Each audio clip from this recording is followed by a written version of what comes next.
I might as well. And I'm going to do my thing. Close this participants for now, other other people will join. And here's what I wanted to share. So we had a great discussion on Friday, but I missed an important topic or point. Uh-oh.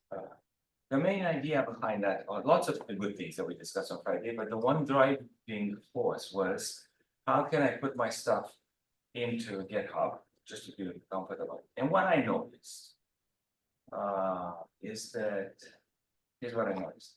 You go to tue0709. Well, I can't do that like this because I'm gonna have to say. Does it recognize it here? So I'm gonna go to this class and I click on it and I go into students. And then I click on your entry, which should be right here. And now I have to authenticate. So sorry, in a second. tue12. I put my password. And, I messed it up again.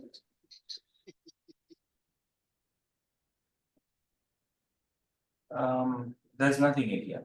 So I was so happy that we worked everything out and whatnot. But there's absolutely nothing in your GitHub.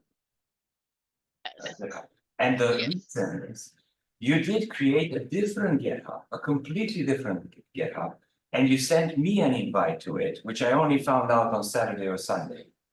Okay. That is a good experience, something to be proud of, except it's not going to be what we are doing here. Okay. And then, so let me hang on, no, everything is fine. It's just that I want to show you what we need to do, and maybe we can do it now. So if I click on settings, and then I go to collaborators, I have you as a collaborator, remember? Yes. So this is the place where now you should consider the repository to be yours. It's mine. Because Gotcha. Okay. all of them are mine. But it would be forever complicated if people would create their own repositories and then invite me to those. Instead, Right. I gotcha. I invite you. It now is yours because it's private. Somebody should say private here, but it's not. And you come to this place. So now here's how you do it. But everything is inside out or back upside down, and that's why people sometimes get confused. Gotcha. Yeah, so I'm gonna come back here and I say, since this is empty, but I saw you did a lot of work in the other one. I'm gonna say, maximize this guy. Minimize this so I can see, and I'm gonna say add file. So let's say that I have a lot of work done, but it's just in the wrong place and I want to start uploading it. This is week 4. So I'm gonna say add file, create new file. And my first thought, let's create a folder for every week. So week 1. If this is a folder, I shouldn't say enter because it never creates empty folders. It creates files. So I say slash and I say readme, thus creating an empty readme in a folder, which will also be created at the same time. But it shouldn't be an empty readme. So I'm going to say this is for week 1 deliverables. And now I go commit changes. And it says, do you want this? Sure, yeah, why not? I just said something else over there, but it doesn't matter. Commit changes. And now in here you have a folder. I create another one. And that's going to be week 2. So the discussion that day was, what do I do? Because if I try to take your notebook, I can't get the stuff properly and upload it into mine. I said, well, why don't you do it to, yourself? And then we had a very nice discussion. And then later on office hours, and then in the end, I realized you were talking about a different report. Yes, that's what I was talking about, was that I was like, what did I do wrong? Because in my other class that I was doing, we did it differently. Correct, I understand. Yeah. So lots of parameters here that could confuse people. For example, I insist it on being on github.com, not GitHub.io. That's one place. And then I have other people. I mean, every semester, a few students do it exactly the way you did it. They say, GitHub, I'll create a repository, I will let you in.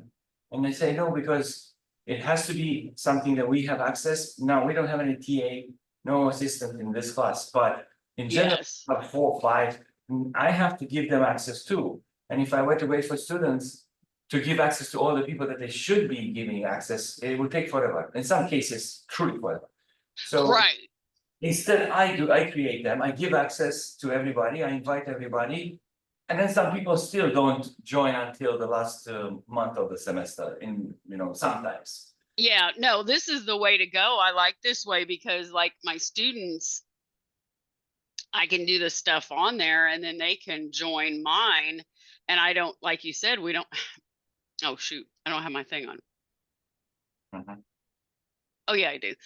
But what I was saying is this is the way to go because then my students can join mine and I don't have to join all of theirs. I would be joining like 30 students, GitHubs. So Okay. this is the way to go. This is neat. I like this way better. This just isn't the way they did. The other lady did it. So the other professor did it. So Mhm. I still have to create the repositories in the beginning and send the invites, but once I do that, I'm finished. but you're only doing one. You're Uh, not having to hook up to 30. So this is awesome. I'm like, oh, I like this idea much better. okay, Thank you. you're very welcome. So maybe today when I am going to do some exercises, I'm gonna put some in here. In your repository, just as a Okay. Thank you. great, I'm gonna create a few more here. So I'm gonna say there's a week 3, which is last week, week, um. Week, week, bullets here. And then that's it, and we're now gonna wait for the other people to join. Participants, and then chat. Great. I'm supposed to go to Gmail. Or Google Follow.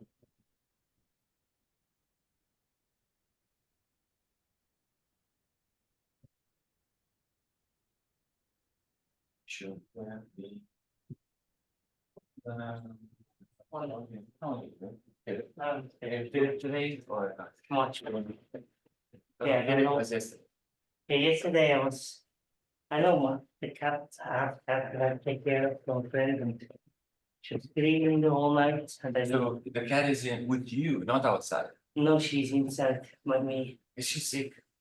I don't know, but she was screaming just the whole night and she had everything, food and air and water and then in the morning I stood up and then I just got black in front of my eyes, so. Yeah. And then it was not enough sleep or whatever, and now I slept a lot. And Great. yeah, I slept at least, and this night was okay. I mean, she was not screaming a bit. She screams a lot, this cat, but it was okay. Yeah, I get traction again. It's good. Sometimes that's right. Yeah, that's right. You need to reset. Yeah.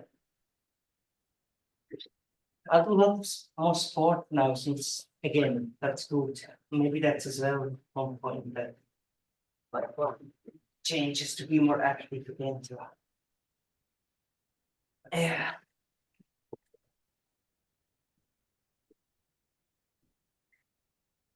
Let's say, and I finished the linear differences. Now I'm on the quizzes and I understand much more that's around on the small quiz. So. At least I understand now what is asked and I can solve it, so that's good. Sometimes it helps from the.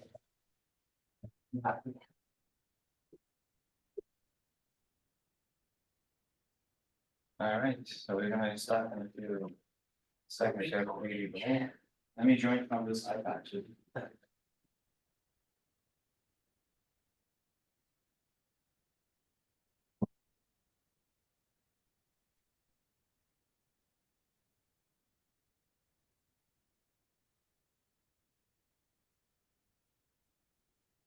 2 people entered the room, one of them is me. I got Scott and then. Oh, yeah, come more. Sure, other. Forget the echo of the door. I don't want to start a video, it's good. Yeah. That's good, that's good.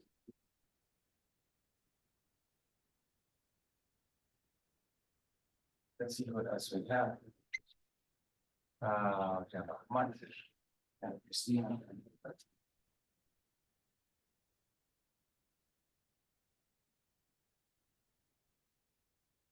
What's the best thing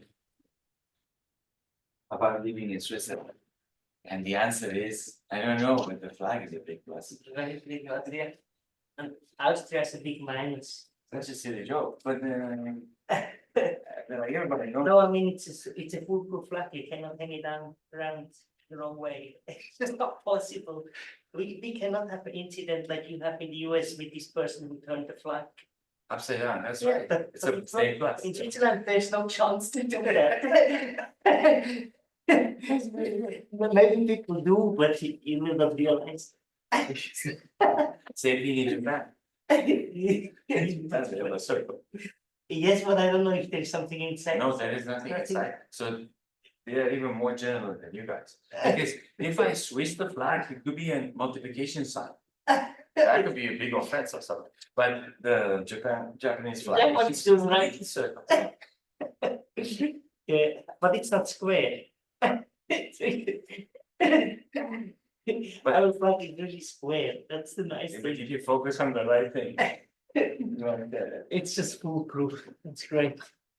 It depends on the fool. Yeah, All right, so now it's 8:46. We have Elmar in here, and then I'm here too. And then online we have a few other people. So today is Tuesday, and I'm going to email everybody individually and say, how are you doing? We met a lot. This is where you are. You know, it's like midterm time. We don't have a midterm, but I want to touch base with people and say that this would be a good time to sort of connect with our, outside world and say, what have we done so far? How good does that look?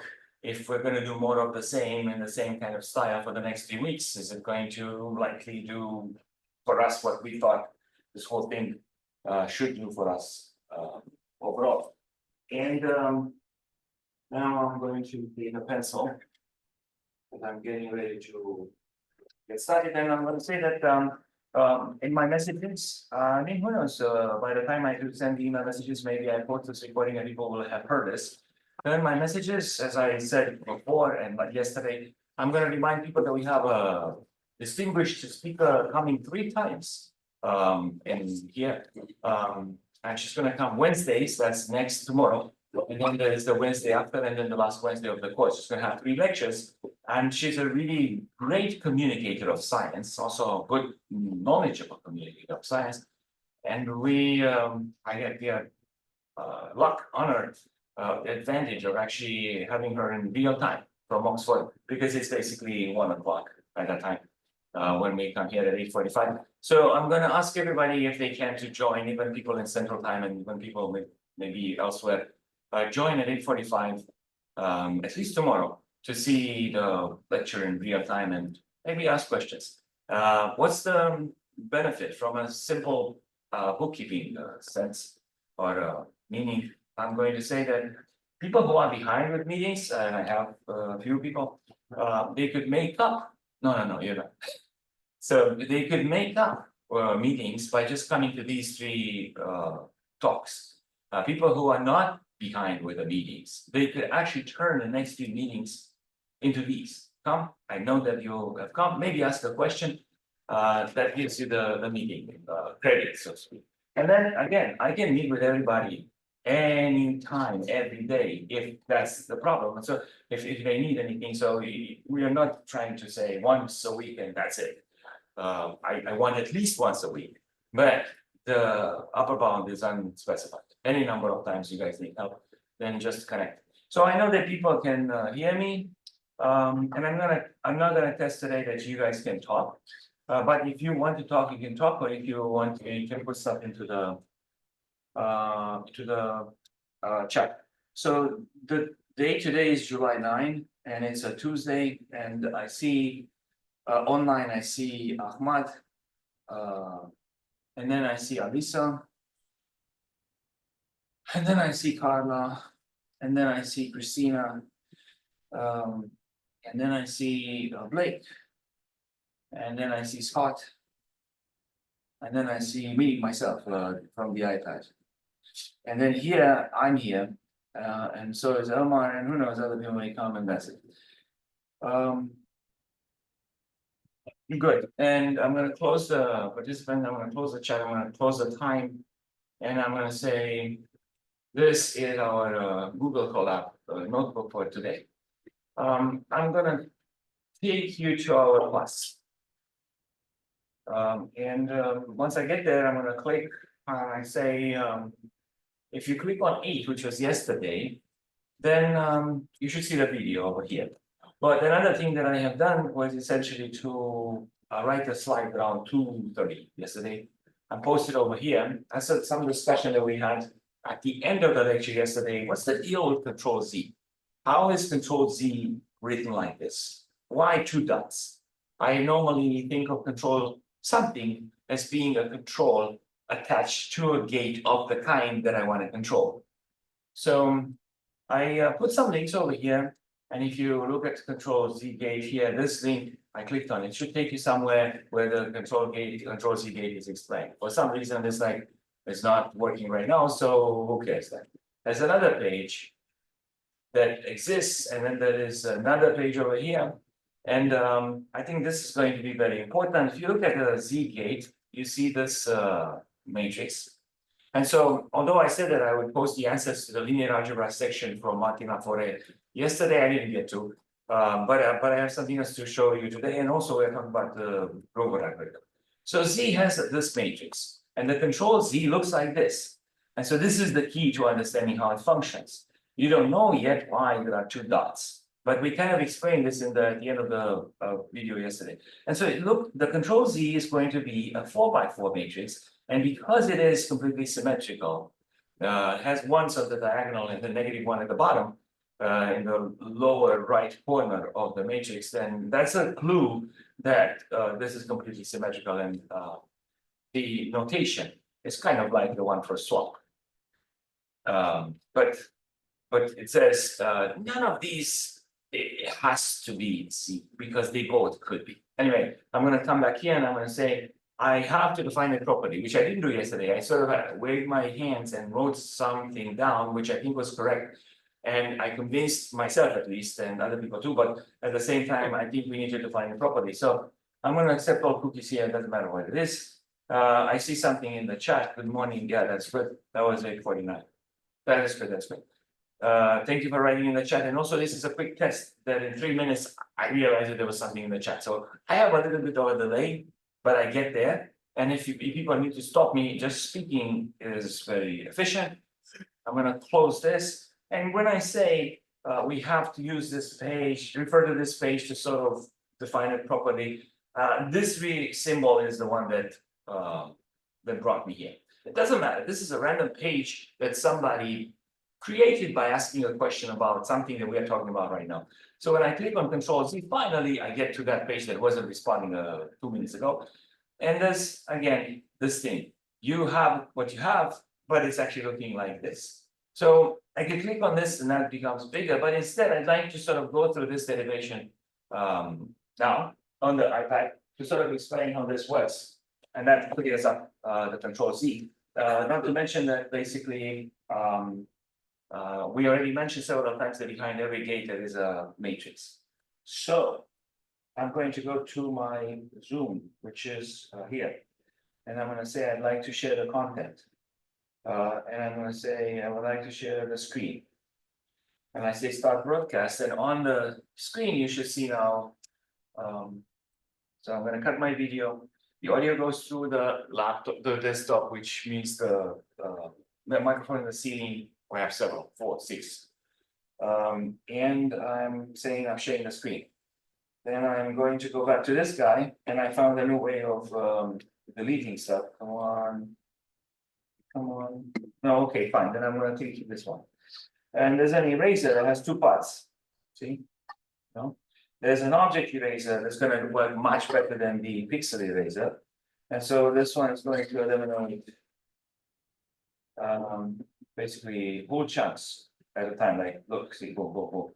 I don't want to do the pixel thing, because the pixel thing is like too expensive. Because it has no semantics associated, and as a result, that garbage collector kicks in or whatever. And takes forever at some point to get, but it's a good pixel eraser is really good.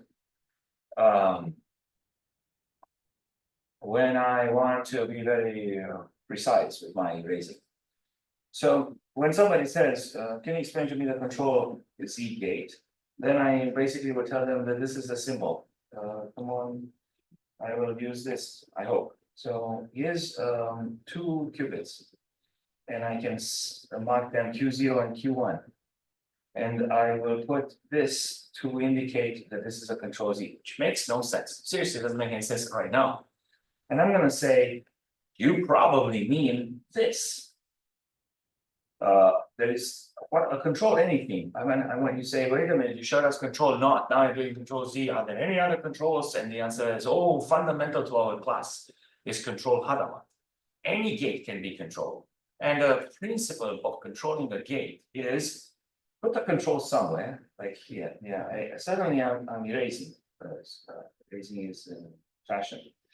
So this is my control, and then here's my pixel eraser that says I want to get rid of this. Why? Because I'm going to put a gate here. What gate is that? Z. And how are these connected? The control controls the gate. So you say, oh, okay, that I understand. Is it going to work the same way with controlled Hadamard? Yeah, it works the same way with any other control gate. Please make sure that one of the qubits is controlling the gate on the other line. But then you say, wait. That means that there is a Z gate on Q0, possibly, with a control on this other one. So here's Q0 and Q1, which I think is pointless because I already explained here what Q0 and Q1 are. Then I say, now that I'm redundant, let me be redundant excessively. And my question is, at least now I have a grasp. The left and the right drawings are really the drawings that I'm talking about. So I say, great. Let me talk about the one on the left, which I understand. What am I supposed to do? Well, think about Q0 and Q1. These are your inputs. And every time in our Misty state formalism, and that's what it is designed to be, we are going to work with individual qubits in the computational basis, which is black or white. So the inputs are going to be white, white, or going to be white, black, or it's going to be black, white, or it's going to be black, black. These are the inputs. So what I would like to do, okay, I said many times that behind every gate there is a matrix. And if you look at the matrix has columns and rows. When I give you these axioms, how some particular matrix is, gate is working, what I'm giving you is slices of that matrix, the columns. Now, I will make this very clear probably next week, but in writing, inside a paper that I will invite everybody to join as a co-author for a European physics journal.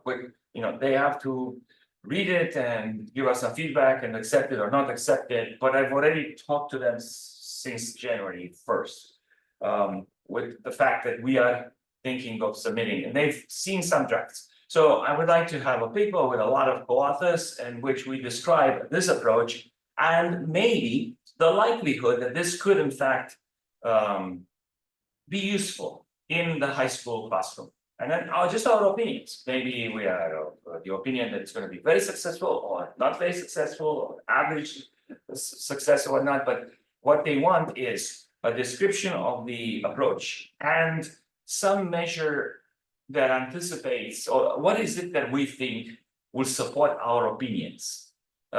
We can have a longer study where we could actually take a group of high school students, as they did last year in the UK. Teenagers, they were self-selected, but then they were selected some more. I mean, more people signed up than what they could handle. So then they pruned that space by selecting only a subset. And so we could take a group of students that don't even have to be from the same high school, but I would like to keep it in Indiana. And then give them a pre-test and then ask them to go through a number of stages and then give them a post-test and see if there's a difference between where they were when they started and when they were at the end. So that's a super minimal way of verifying that something that you teach somebody is in fact going to make a difference later. So in this case, I'm telling you that we are going to see matrices actually today, and you will see that they are fundamental, and we're going to have to more and more switch to the conventional mechanism.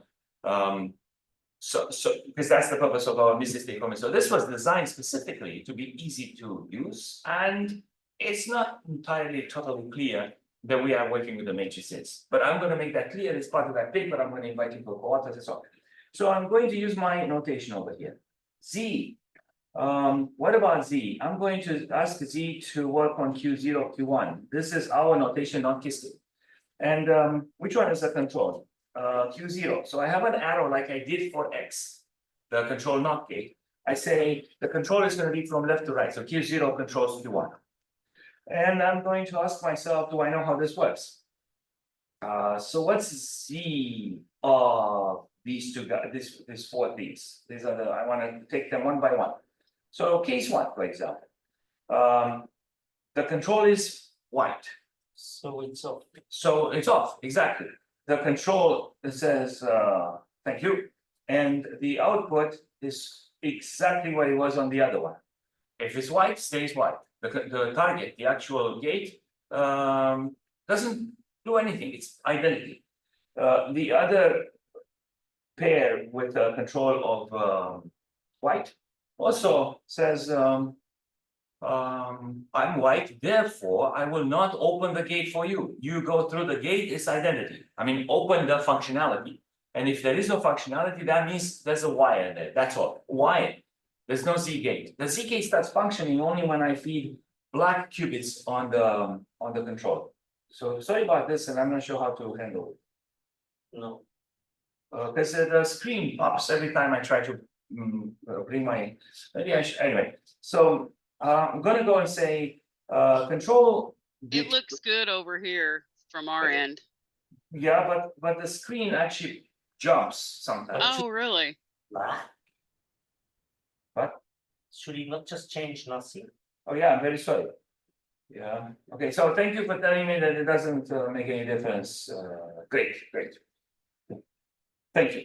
So, Elmar just told me that I forgot to bubble up the second line.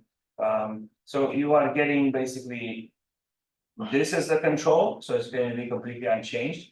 And then this is what's on the target. So there is no target, the wire goes unchanged, so it stays as it is. This is what Elmar told me, and I forgot to bubble in the thing.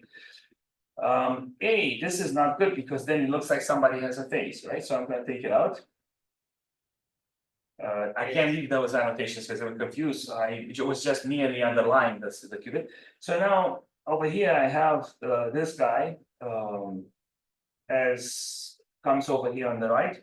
And then I'm going to say, what do you think happens with the second qubit? Nothing. It happens nothing because it's correct. And the reason it's nothing is because we actually apply the Z gate to it. But Z gate applied to white leaves it white. So that's why it's nothing. I do something. I do the nothing the Z does when it's presented with the white. But finally, the last one comes up and says, if you are sending me a qubit, control qubit that is black, then I have to apply the Z of this one. And the Z of that one is going to take the black and put a phase on it. And so this is a table of truth table, so to speak, for the control Z, if we write it the way we wrote it on the left. I'm going to reproduce this thing over here and say, if the input is Q0, Q1, then I would like to build to prove that they are different and thus ruin the whole thing, or to prove that they are the same and thus consolidate the whole thing. So I'm not entirely sure what's going to happen. I do know. Yeah, go ahead. The phase shifts us on the other. Yeah, but that's exactly, you solved it and I wrote it yesterday, but you'll see that that doesn't make any difference. So there's a small difference, which is not the difference at all, but now I'm going to do this. Well, Yes. I'm not so sure because the order matters. The order matters, but not for the face. So I want to Oh, remind yeah. you, I want to remind you this rule that if you have, say, Okay, yeah. 3 qubits. Maybe 3 qubits like this, and you put a minus in front of it, and that's the same thing as the 3 qubits with a phase on top. This is how we thought about phase, and this also means 3 qubits, same qubits, right? Where the phase is on either one of them. So the order of the qubits, nobody touches that. But where you put your phase, it doesn't make any difference. It's in front, on top, or on any one of those. Because it's almost like, okay, come on. So if I say minus 3 times 5, this is the same thing as minus 3 times 5, and it's the same thing as 3 minus 5, 3 times minus 5. Right? And nobody says 15 here, because it's not actually a multiplication.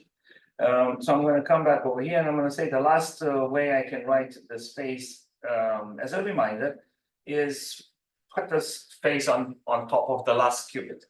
So there you go. So we in math, by the way, we don't ever have 3 times 5 with a minus on top. We never do that. So I mean, analogies are usually going that far up to a certain point.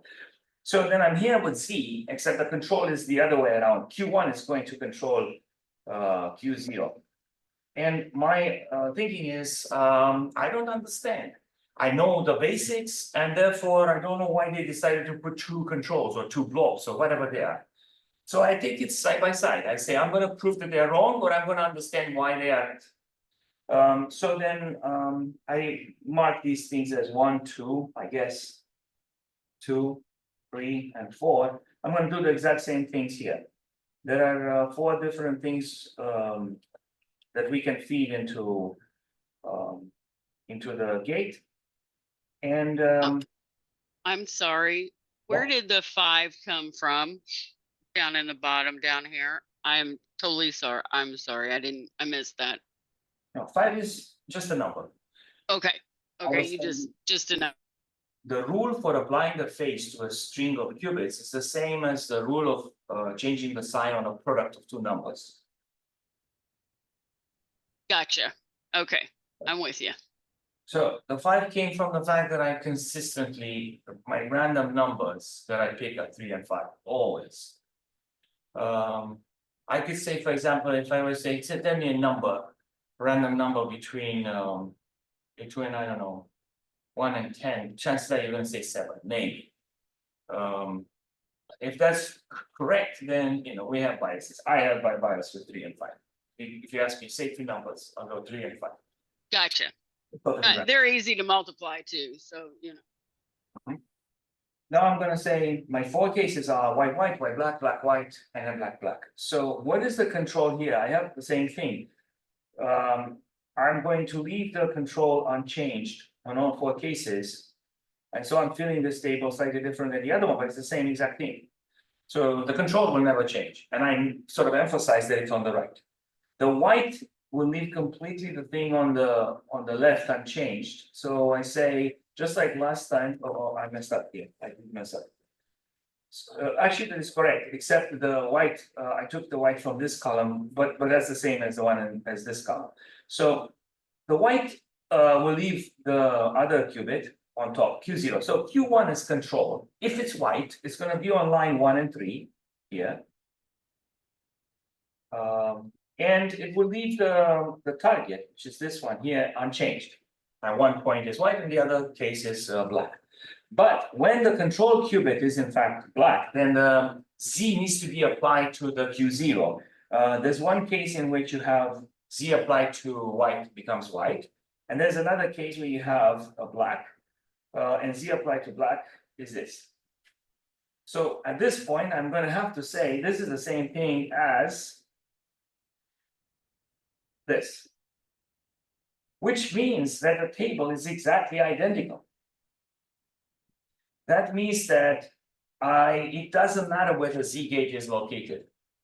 So I think it's harder to write some symbol like this than to write the symbol like this. And since the symbol with the 2 blobs is not taken, this one here, see how the screen jumped? Then I put the 2 blobs. So this here is the same as this. And that's why they chose this symbol. Then what you have to remember is that for this combinations, the Z gate is going to be the same. I don't even care who's the control, who's the other. This is white, white, this is white, black, and then this is black, white, and that's it. If there's at least one white among the two, it's going to not do anything. But then if both of them are black, then the result will be black, black with a face, which I can put on top. Since that's sort of, trying to be in the middle between left and right. Should I put on the left? Should I put on the right? It makes no difference. So I'll just put it at the top. It's the exact same thing. So now we remember as controlled Z gate does not, it's a complete symmetry. And now I'd like to know, for example, what's the matrix? If you kept telling me matrix, matrix, matrix, so is there any way I can come up with a matrix for this Z gate? Because they have it online, and at some point we're gonna keep working on that linear algebra thing, and you said you're gonna post the answers and you haven't yet, but I posted some, and that's okay, I'm gonna try to catch up, but I see the matrix, I wanna see the matrix. So I have this gate which simply says, I will change the face on black, black, or I will beat the identity otherwise. And it doesn't matter how you're thinking about this, you drop the gate completely. Although the thinking, I think, was perfect. Redundant, and we said maybe it's this, and it turns out it's the same. So fine, simplify the thinking. I'm going to go back to Zoom and say that's enough about sharing from the iPad. Maybe we'll come back. We have to come back because of the global. Get the matrix, sorry, I didn't understood the matrix. That's my pencil. I had no idea that pencil shows up when I put it in. So I'm gonna start sharing. What was the thing with the matrix? I don't understand what is in the matrix. It should be identity like 1100, but somehow we have to face that we have to. Okay, so I'm gonna, maybe you hear Elmar very well because he's sitting right under the microphone. So it's good if you guys can hear him, but I will repeat what he said. He said, I will also rephrase it. Or paraphrase it. I'm gonna say, I don't know. Basically, Elmar said, I don't know how the matrix will look, but I seem to be very interested. Well, he said something else. It must be something like identity matrix, but then at the end, the words Face. face. There's a face somewhere. Yeah. So do you know or you do not know how the matrix looks? I would do a diagonal of -1s and 0, 0, but I don't know if it's right. So I think it's wrong. But I would do. He's not very confident. Again, I'm paraphrasing, but I'm going to come back and say somewhere I said matrices for quantum gates, and I click matrices over here. And this is control not, this here is control Z, of course. On our screen, On the last. the controls for Zoom pop up exactly on top of controls.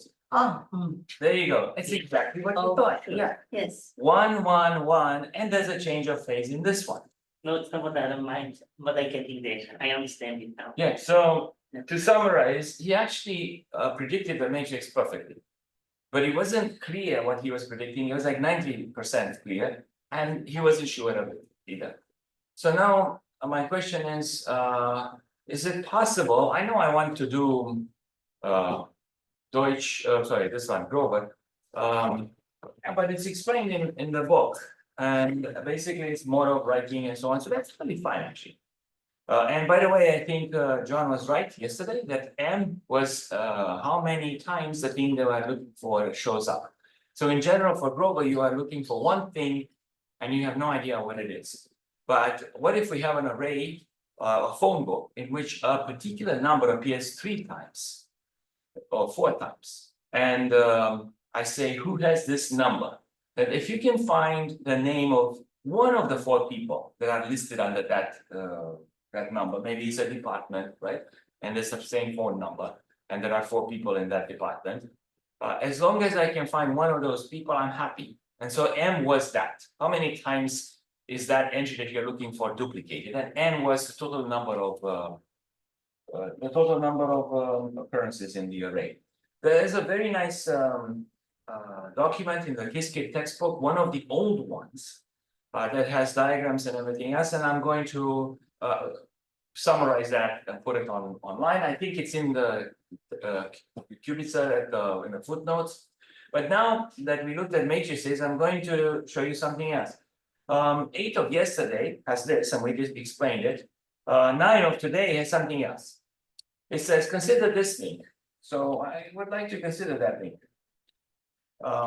What does that link say? There's a book written in, I don't know, 2020, I'm saying, by Macaulay Hawkins from the UK.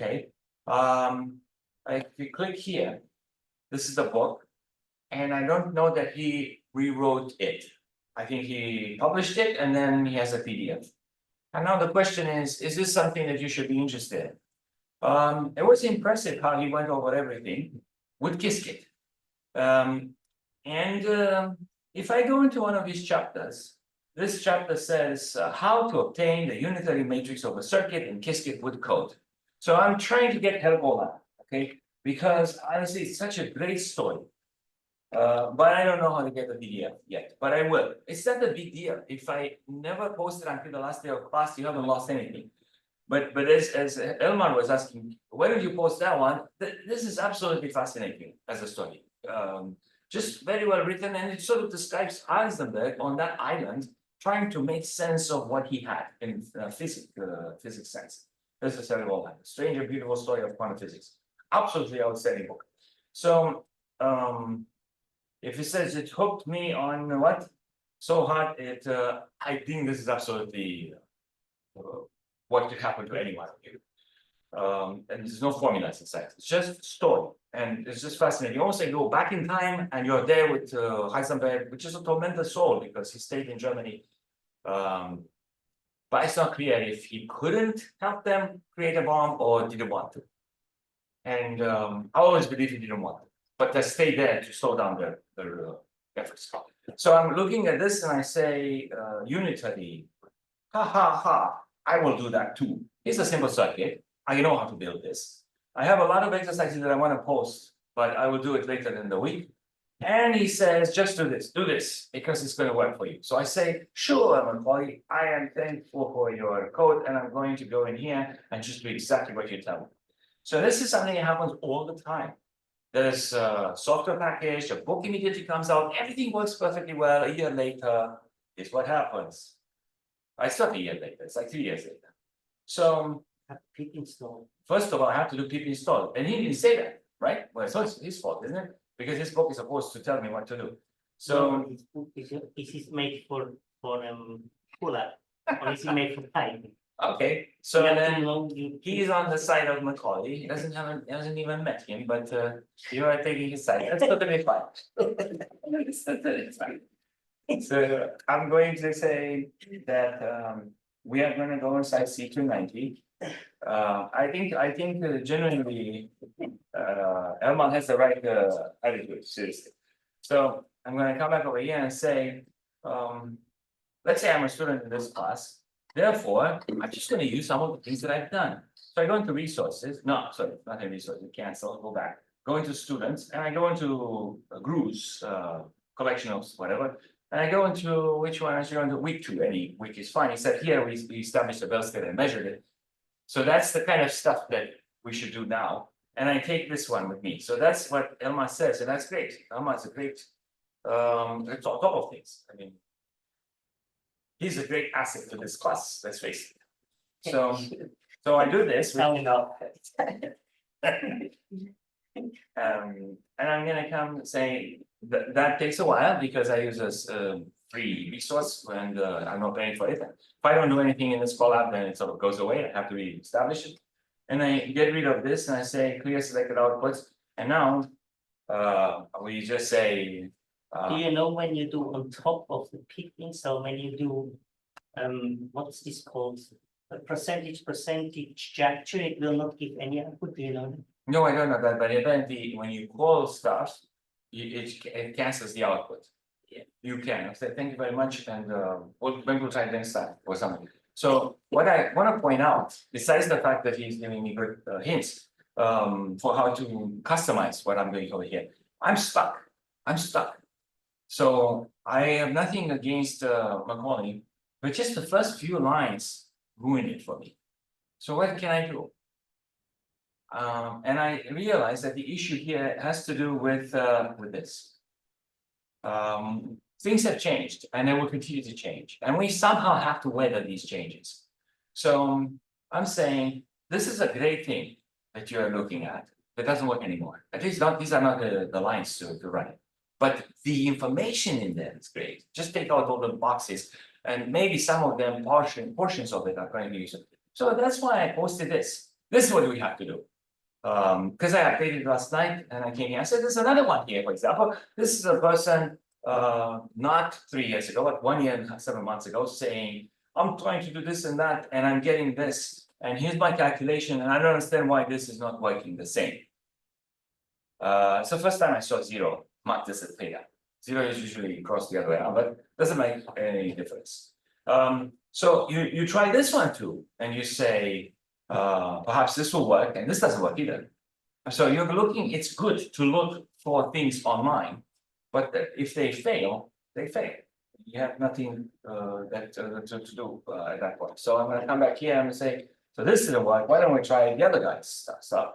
So now I see what's happening now. It says, I don't know what Q6 is, quantum circuit, because I didn't import quantum circuit. Fine. So now we again give the benefit of the doubt to this person. It's our fault because we haven't been careful. How do we get? I say, for example, import Qiskit.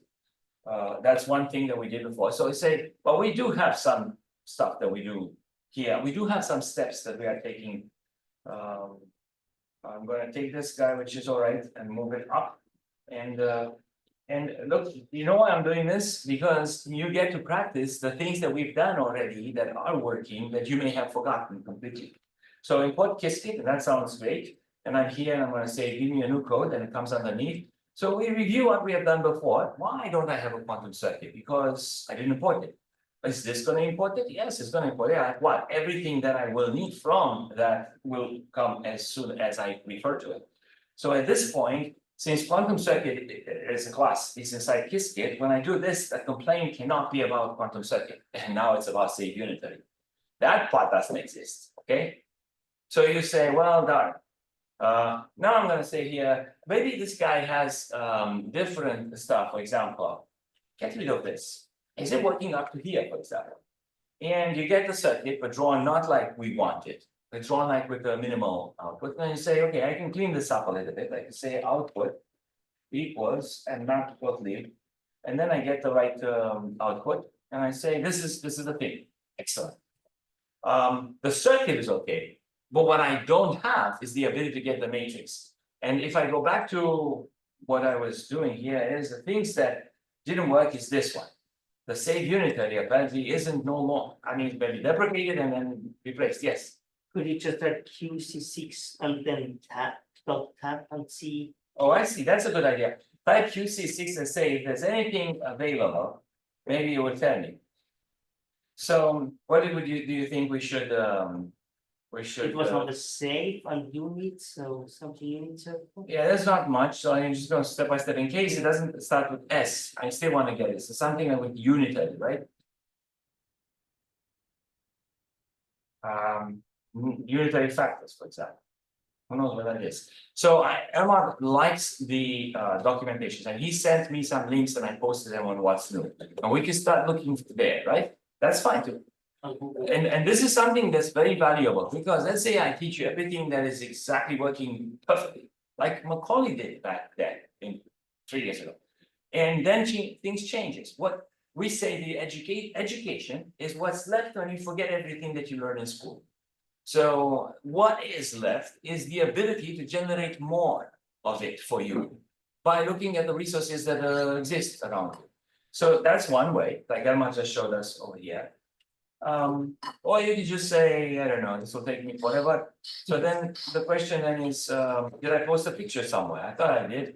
Where's the picture that I have? That's GRU, and I think that's totally fine. The picture that I have for today has a little bit of a difference that I want to refer to it because I prepared it specifically for us. And I say, try them out. I did. What do you think? They don't work.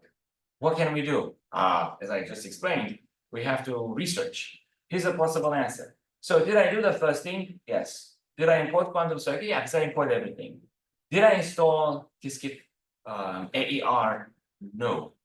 So I'm gonna come back here and I'm gonna say, this circuit doesn't use that.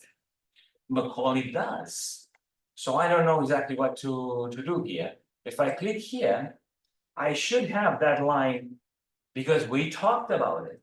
That what talking once means nothing, right? Maybe you were not in class that day. Maybe you didn't see that video. Maybe the phone rang when you watched the recording at this point. So we have to do it 10, 20 times before you say, no, I don't know. So I'm gonna come back here and I'm gonna say my next step is, since I have a circuit, I like it. I'm just going to install this. Oh, I could have done %%. This would have been a good time. And I'm gonna wait for this to be installed, and it basically has a bunch of requirements and then installs what it needs to install. Clear select the output, there you go, and then I'm gonna come back to group, and what did I do here? I said this, basically. I don't want to measure anything here. But that's how you do it with this simulator. And what I want is to get the simulator and ask it, can you give me the matrix, please? Or at least that's what I think I'm doing, see? So the first part is install Qiskit for this session, and then import quantum circuit, then install this add-on, and then get a simulator. And I'm going to come back here and I'm gonna say, this is not new stuff that I did today for the first time, except for the fact that I'm gonna ask for the matrix. This is basically stuff that we've done at the Bell stage, what at the time we were asking for something else, specifically measurement. Show me that if you run this 100 times, about 50 times, you're going to get something, and this time 1,000 times. You got 516.11 and 508.00. Okay, that was the reason for the simulator then. And I don't have anything else in here. I got the state vector that I'm happy about that too. And if I go back into my picture, I have to do this, and I won't do it because I want to see it missing. So from Qiskit visualization, I have to import the array to LaTeX. And by the way, if it turns out that's not needed, I want to find out right now. So install the thing, I import the quantum circuit, I install the add-on, then I create a simulator. I skip this on purpose to make sure that it's needed. I create a circuit, I've done that already. And now I say save unitary. So now it's working. Now it's working. Why is it working? Q6 has saved unitary now. Before it didn't have it on account of the simulator being active. Probably Q6 save unitary. And I say, oh, that's not Q6, I suppose. QC6. Okay, that's a simple error to fix. Hey, I have the unitary over there. Do you want to see it?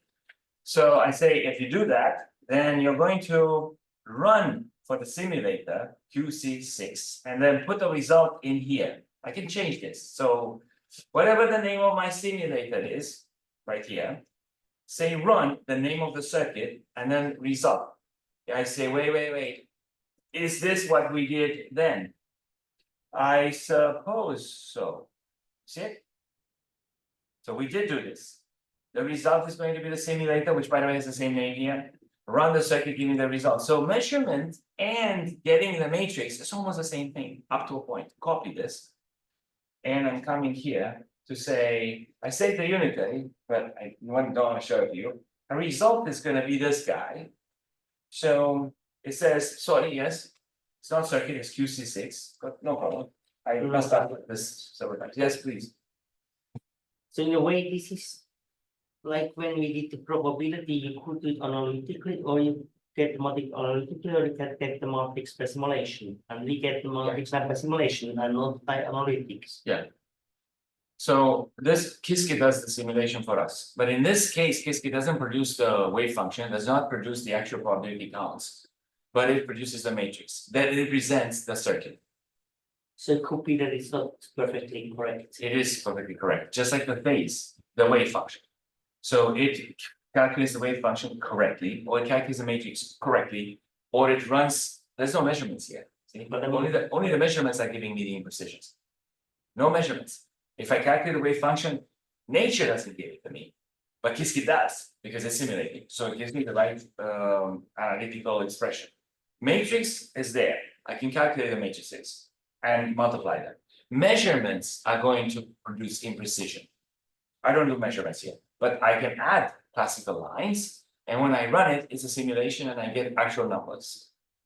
And if you were to run it on hardware, actual hardware for IBM or pay or whatever it happens, so Sanad or any, you're gonna get additional stuff that represents noise. Which is a good environment to say, how can I make the qubits be logical? So I eliminate the noise completely, even though it could occur. And then that's another chapter in P555 that's actually quite meaningful. And what do I do now? I was able to save the unitary and then get the result. I'm going to say array to LaTeX, result get unitary. So I save the unitary and I create a result. And then I say get unitary from the result and give it to array to LaTeX. That's what I'm going to do. I'm going to combine these two lines. So come over here and I say array to LaTeX. And then what am I giving to array to LaTeX? It's going to be the result get unitary, not save, because that was done earlier by QC6. So result get unitary, fine. And what do you expect? You remember how I left something out on purpose? Come on. What I expect is to say you don't have array to LaTeX. You forgot to import stuff. And I hope it says so, because then it justifies me having to write that line. I skipped it because I said maybe it's not necessary, maybe it's there automatically. So this one says you don't need it. So I just proved that that line is not necessary for this. Now I'm going to say I have this matrix. Do you like this matrix? So it's too complex for you to feel anything about it towards it. So I'm going to go to qubit set. I'm going to tell you that at some point, which is not here, whatever it is, C290. So I have to go to the qubit set because it's our path forward. So I go into syllabus and I click on the qubit set, and now I'm going to explain what we've done and where we are going and why matrices become the lingua franca at this moment. So click here and remind you that I think you can do Grover search all by yourself. And if not, I'll do it for you. Maybe today, I think I have time today, but it's just not possible to do all 4 cases, but do one. And maybe post the other 4 cases separate the slides like I did yesterday when I had time. So I'm going to say we went into the foundations of this formalism with superposition and multiple qubits, phase, 1 qubit gates, 2 qubit gates, hide the fact that we have matrices, but keep telling you that I'm giving you slices of those matrices. We talked about entanglement, which is already a very interesting phenomenon. So there is a company called Qubitech, which is the first company who created a commercial quantum network ever. And this is part of EBB over there in Chattanooga. So EBB is kind of like who does telephone lines here? I'm not sure. AT&T, but locally. So EBB is not for the entire nation, but it's like a regional part. I'm not sure. It's not like Duke, which does electricity, but it's the company that has fiber optics throughout Tennessee, for example. So they created the first commercial quantum network. And a year and a half ago, we went over there and they gave us a tour. It was a QEDC plenary. So most of the things that they do is about entanglement, because entanglement is what allows us to use communicate to produce communication on the network. So there's a project that's shaping up. We met with them yesterday that might result in very close collaboration with Qubitech. And then this is the reason I mentioned this, because it's at the chapter of entanglement. So this is a very fundamental phenomenon that's not completely understood by people who understand everything. And therefore, that's where the resources are for the future. Phase kickback was a specific situation that produced a specific puzzle. tue0709, you've seen it, and we're working on the Grover search algorithm. Superdense coding is a communication aspect. And then I say breaking even. And when I break even, this is a slide. There's no, see, there's a line over here, but it should have, Elma got confused about this. And got confused about this one too. Okay. Because it's a slide that I put in there as a picture. So he said, well, highlighting doesn't work. I just highlight like this on my slides from time to time. I just put stuff in the middle. So whatever I want to emphasize is somewhere in this box or touched by this box. So as I scroll down, and I remind you what the formalism is about, if I set up this little circuit, when I do the calculation, it fails, and the question is why? And at that point, I have to say the reason is exactly what Terry said. So now let's see what Terry says. Q is for quantum. The book is okay, and there's a website. Website has a video. The video is great. The website is here. And then I said supplementary material. Let's go to supplementary material. And if we go inside recovering the standard quantum mathematical formalism, if you click here, this is I say no thanks. This is half a page. That's all he wrote.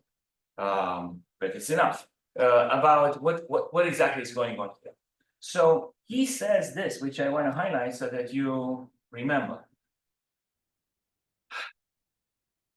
In the Misty formalism, we can only incorporate boxes whose representation in the quantum formalism is through a unitary matrix which is proportional to a matrix of integer entries. Well, case in point, Hadamard gate. The factor is 1 over square root of 2. The matrix of integers that we are referring to in this case is 1, 1, 1, negative 1. That's the Hadamard gate after you take out the factor out. And so this is a good box. You can use it in a Misty state formalism, but other boxes are not representable in this formalism. And when I come back over here, this here is going to be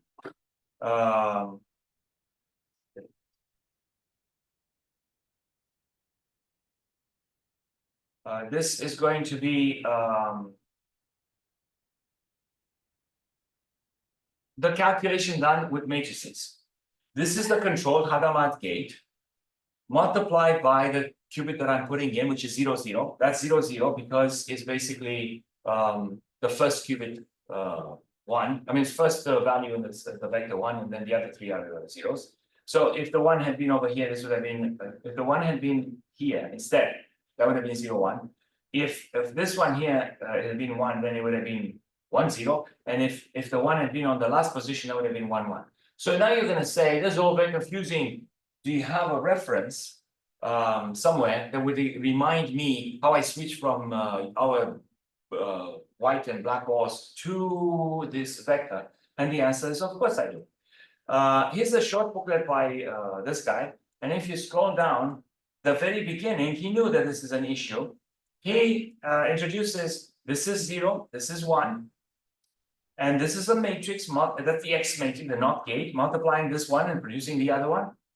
And then I come back through this and it says, when you have a qubit and then you have another qubit and you put them next to each other, then you have to do this product. That's not even multiplication of matrices. This is the Kronecker product. This is a tensor product.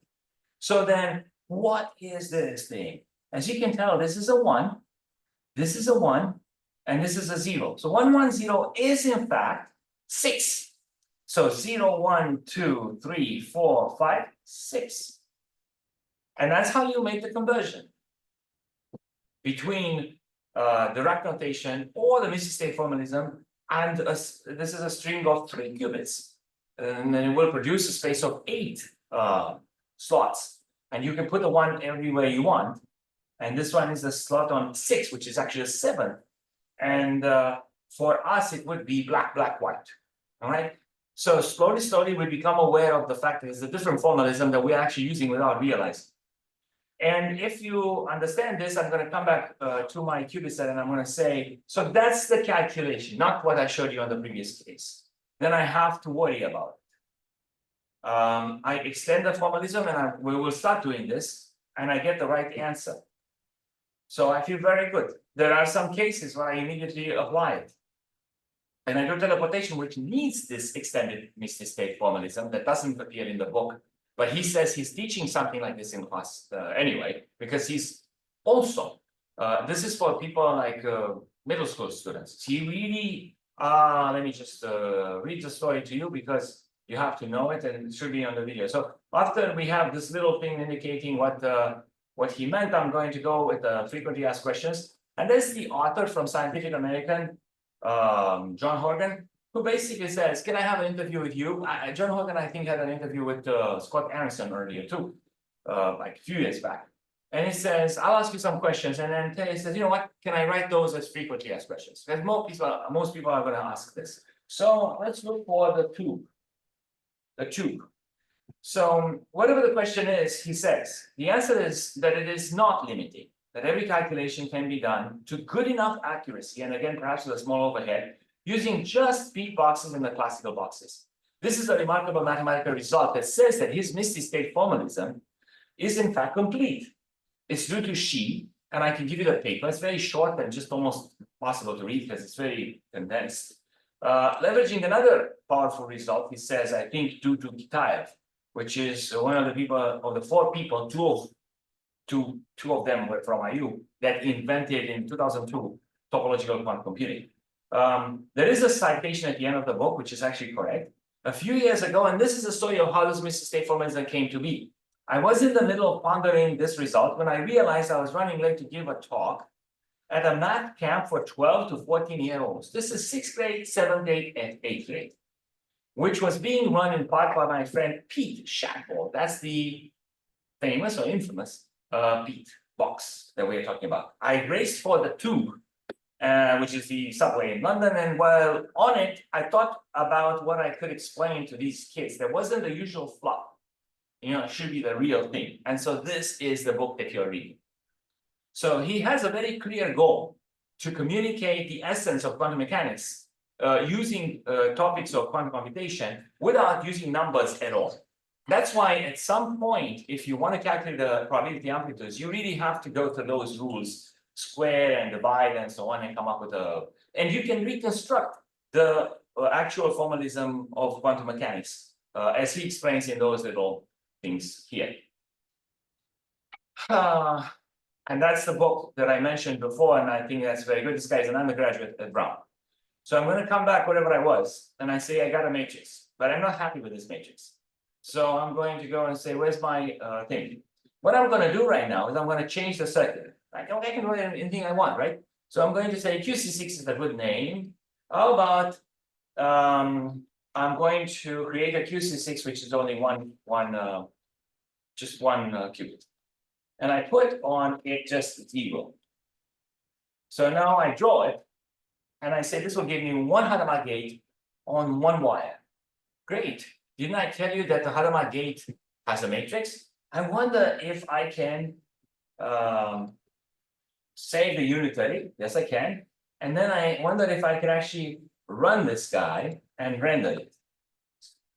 I expect a 2x2 matrix. This is the matrix that we just saw. I'm quite happy about this because I have reproduced. Where's my picture with matrices? My picture with matrices. Come on, picture with matrices. Show up. I'm gonna have to reproduce it. So it's under what's new. Remember when I said matrices for gates? It is time for us to know what's underneath them. So I'm doing it H, and H has this formula, right? Oh, you multiply that. Yeah. I did to take that out because he's also saying, please be aware of the fact that your matrix has to be a matrix of integers times some factor that could be any one. So I'm gonna come back over here. Didn't I get the same thing? Yes, but they didn't take the square root over 2, square root of 2 over 2. Why is this? Anyway, square root of 2 over 2, I didn't take it out, but that's what it is. So now I say, it would be good for me to actually generate everything. I want to see X now.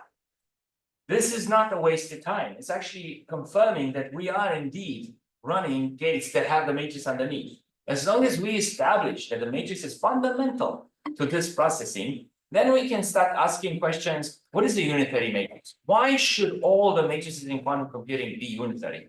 What does that give you? You know what it gives you? It gives you reversible computing. Why is not all of the computing reversible? That's a really good question. Is quantum computing the most interesting type of reversible computing, or is reversible computing a generalization of quantum computing? And these are interesting questions because computing that we have right now is not reversible for physics reasons, but you can make any classical gate reversible. And that's also already an interesting exercise that doesn't fall in the specific discussion of our class. So I'm going to come back over here. I'm going to say, since I created H, I'm gonna do the X. And the X is right there. And I'm going to come back here and say, I have the simulator. I'm gonna say, for the X, could you please do that? And can you run the result? And can you show me the matrix? And it's 0110. Celebration. Yes. And then I come back over here, now what exactly would I want? I can do this, but we never did the Y. I can do Z. I mean, I think I should do Z, yeah. And then stop with the unit one qubit gates. I could do control not. And that's what I'm gonna do. I'm gonna do Z, I'm gonna do control not. I want you to be very careful. Why am I bringing up the idea of matrix? First of all, because that's what it is underneath. That's what's underneath. On the other hand, there are some things that we really need to do that we can't if we don't use the matrices. And because Qiskit can do that for us, I'll show you now an exercise. You might have an idea, but most of the times you're not gonna have enough experience to use any algebra to try to prove that. Then you could easily say, let's ask Qiskit to give us the matrices. And that gives you the answer altogether. So I'm gonna come back here and say, let me do a Z. So you realize that when I do Z, I go back and rewrite the circuit, in this case with a Z.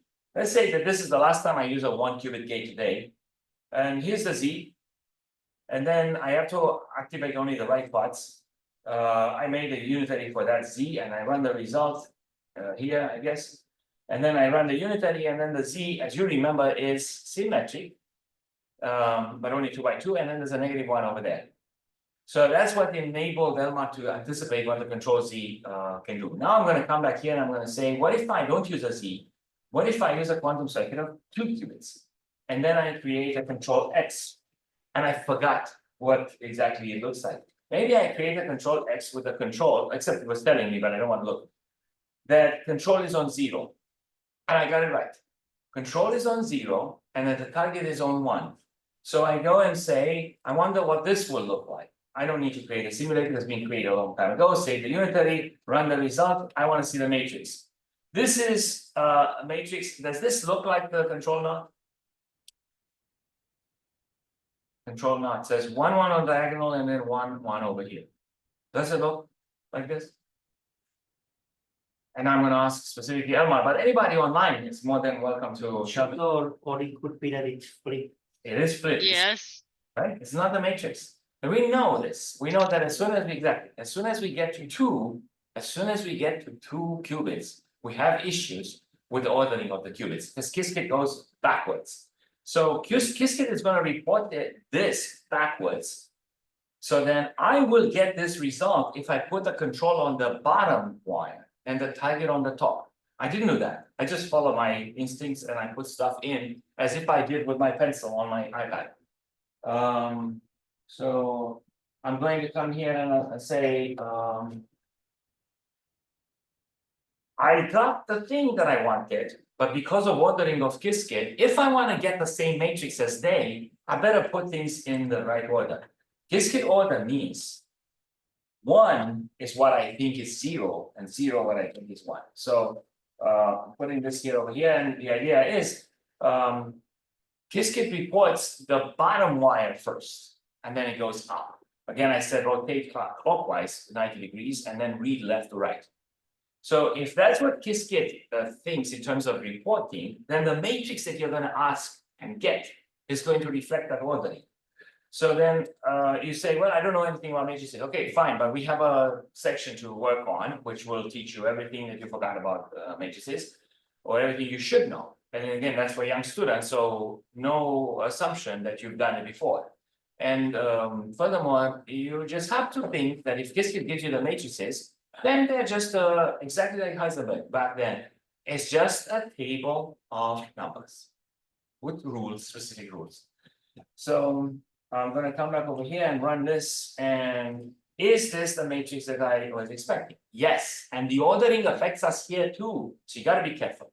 You really have to be careful. The circuit that you are typing in should be the reflection. We did this at Bernstein-Vazirani. I said it once or twice. Who knows if you remember? But we have to have a reflection of what we do in pen. And I'm sorry about what we do in pen, but all the books are in pen, right? and books were before Qiskit. But Qiskit is useful, except it does things slightly backwards with respect to ordering. So as long as you understand this, that's fine. And so you put this in, and then you read the way it should be, then you get the result that you expect. And that's the only caveat. But of course, the reason I'm doing this is because I am going to get the control Z, whatever the name is, matrix. So now, let's say I'm asking Elmar, if my goal is to do the thing that I did earlier with control Z to see what it does, if they give me this line over here, do you think that it matters what the order is? No, Probably not. if you order everything the other way around. It's the same exact thing, so there's no way I could type it incorrectly. So that's one benefit, and will completely justify this notation. The control Z could be in the sense that we discussed in the beginning of this lecture, with a Z on the second wire and the control on the top, or it would be Z on the top wire and the control on the bottom. But it is the same, we proved it. Therefore, because the symbol is as indicated, when the reordering happens, the matrix is still the same, and I want to prove that too. So I come back over here and I say, back into this thing, I'm going to say, I don't want to install anything, I'm going to put a control Z. I put a control Z here, and let me do the same thing that I did before. This is not the ordering that I want, right? You remember how the control not gave me the bad ordering. So let me try the, quote unquote, everyone is whatever you want, bad ordering. This is a control Z. However, I don't see that I put the Z gate on the second wire because it doesn't matter. We already proved that, right? And they just don't want to acknowledge it in the symbol. So I say, fine, I'll try it both ways. If I get the same matrix, then I will say, of course. So I don't want to install anything here. I'm going to come back here and say, Q6, you're now what you are. And then I'm going to come here and show me the matrix, and the matrix is supposed to be, I didn't run the result, I'm very sorry. I'm still working on the matrix from last time. So this is the control Z. So I skip this, be careful. When you skip a step, then the result doesn't exist, and it's whatever it was last time, which was the control knob. So you get this matrix, and then you realize it should be the wrong order, but in this case, the wrong order cannot exist, which is really the whole point of our discussion. Where do you put the control gate? Doesn't matter, but we proved that. So when I say, what if I'm going to change this? 1 here and then 0 here. Then it's still the same, they say, but in my mind, it's not. But it's fine if I say it's not, because I can prove that it is the same. So they draw the same thing, and then I come back over here and I say, save the unitary, and then run the result, and then run this, and you get the same matrix. It's the second time that I'm running it, and I get the same exact matrix. Okay, so why are we doing control Z? For the first time, control Z actually is an important component of our circuits. But all the work about matrices is because, and now I have to take you back in time. So the time is going to go summer of 2022. And if you look into, let's see, what's due? See, we had a whole different set of exercises. Diagnostic quiz at the beginning is very much done by following the Berkeley course. And I am going to log in. And I'm going to type this. And I promise by the end of I hope by the end of the semester, I will at least, so I had a TA, outstanding person, Alpan Oja. He graduated since, but still around. And we worked on setting up this class together. And he did a typing of the exercises. So we have some calculations, and I think it would frighten a lot of people to just get this assignment the first week of class. But I also want you to realize that you shouldn't be frightened. And so I'm going to give you this assignment to play with, probably 2 weeks from today. And then I'm going to give you another assignment, this one, just to play with. Because it's in the standard notation. And just say, hey, you can do all of them, except would have to be careful, go to the playlist of Azirani. So that's not what I want to show you. I want to go to 11. So when I was thinking last night, I should do the linear algebra that I promised. And somehow I have to find something else to do to not do that, apparently. So I didn't do the linear algebra solutions. Instead, I said, what exactly should I do tomorrow? And I went through this. These are a bunch of circuits that may or may not make sense. And this is about July 11, 2 years ago, where I said, here are the answers. See the answers? And part of the questions are, what's the matrix for the circuit? What's the matrix of the circuit? And I said, I wonder if it still works. So earlier in March, for the paper that you saw for the qubit set, I had to produce those matrices from Qiskit. And I realized that things have changed. But I didn't make a note as to how. I probably can find the notebook that I did to do that, but I don't know exactly right now what it is. So I've run these, and of course I got stuck. I got stuck when I went into the simulator. I said, well, we have to fix this for tomorrow, which I did.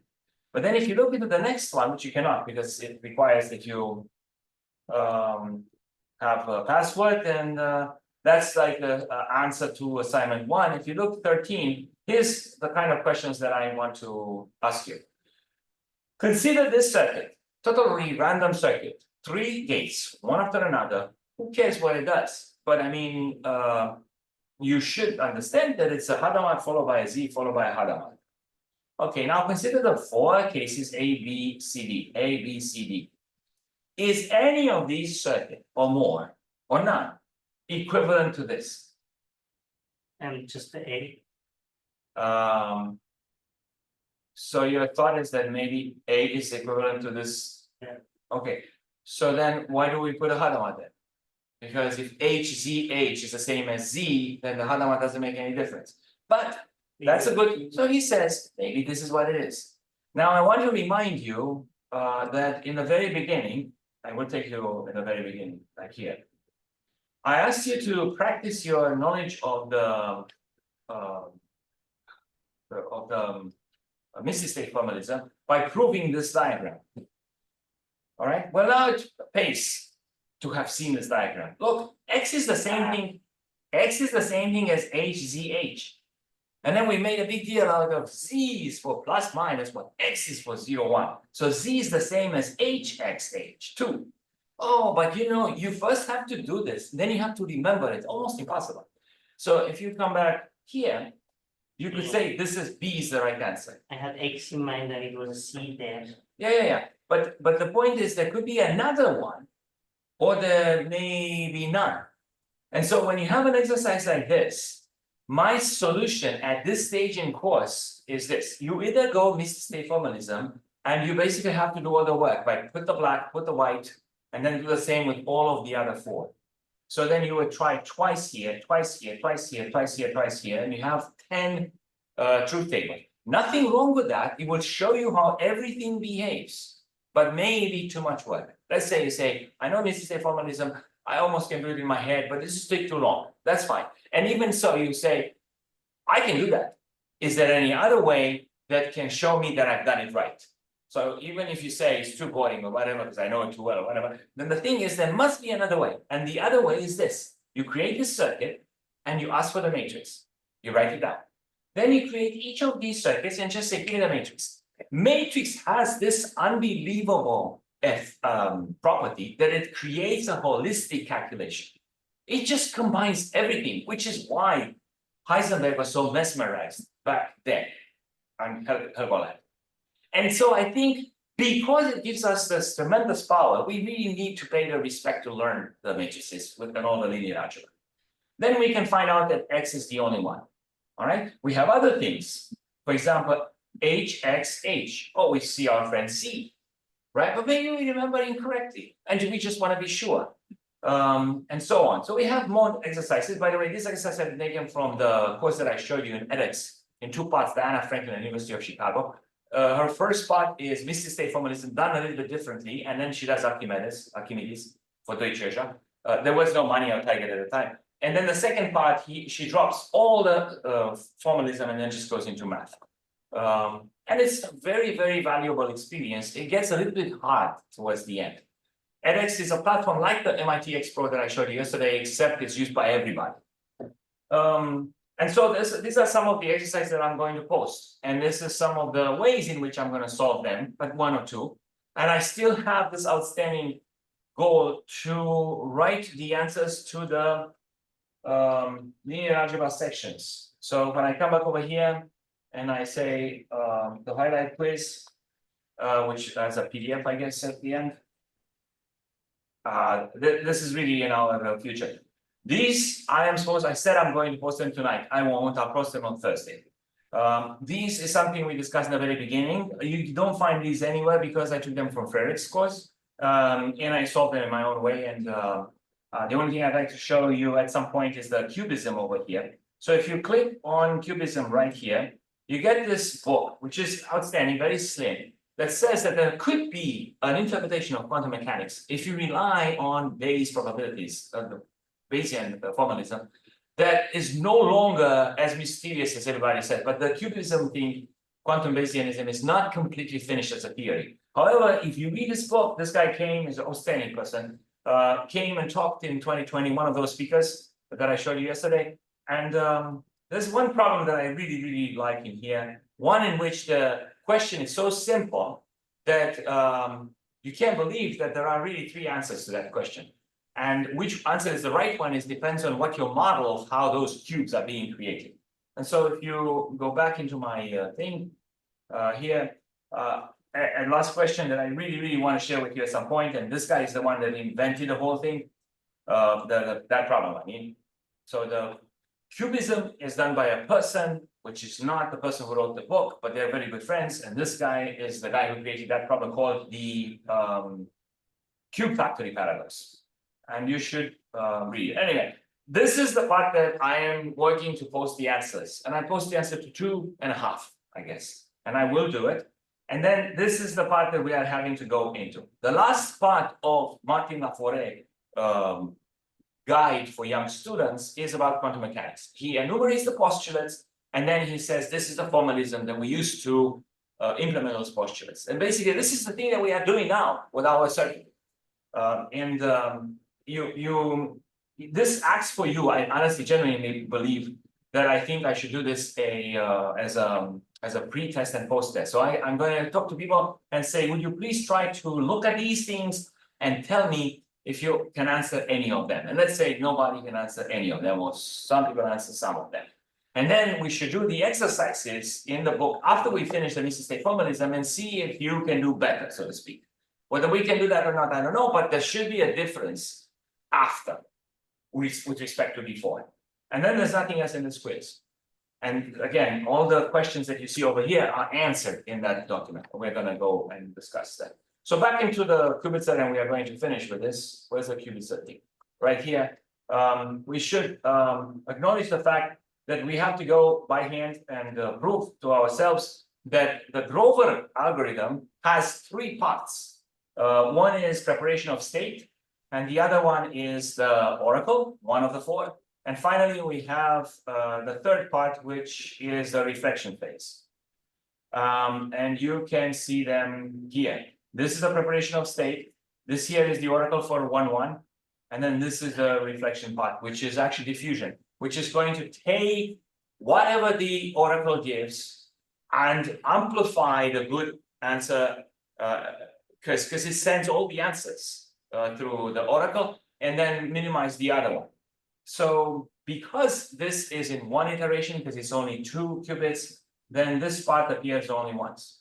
So yesterday, Emma was asking, can you do this in software? And the answer is yes, of course. This is done in software. This very circuit is done in software. So clearly, you can do it in software. For example, you could have a loop that produces a circuit.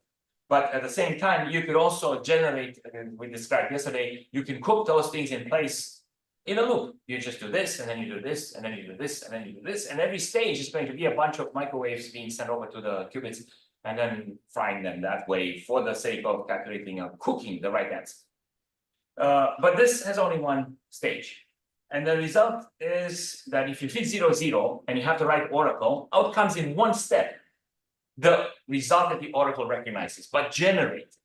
And so our challenge at some point will be to be able to do these calculations. So it would be good for you, since I did the calculations in March, and I put them in here, March at the beginning, not at the end when the CCE workshop was. So I had them done late February, I say. It would be nice for you to follow these calculations to verify that this is indeed correct. This is an assignment that over here says after you finish this, then trace Drover for each of the other 3 cases. Clearly, there's a lot of work in there. That I was like, whatever you've done in this chapter, do it 3 more times for the other oracles. But in principle, really good experiment. So we're now done. Any questions, any comments before we start the recording and disconnect?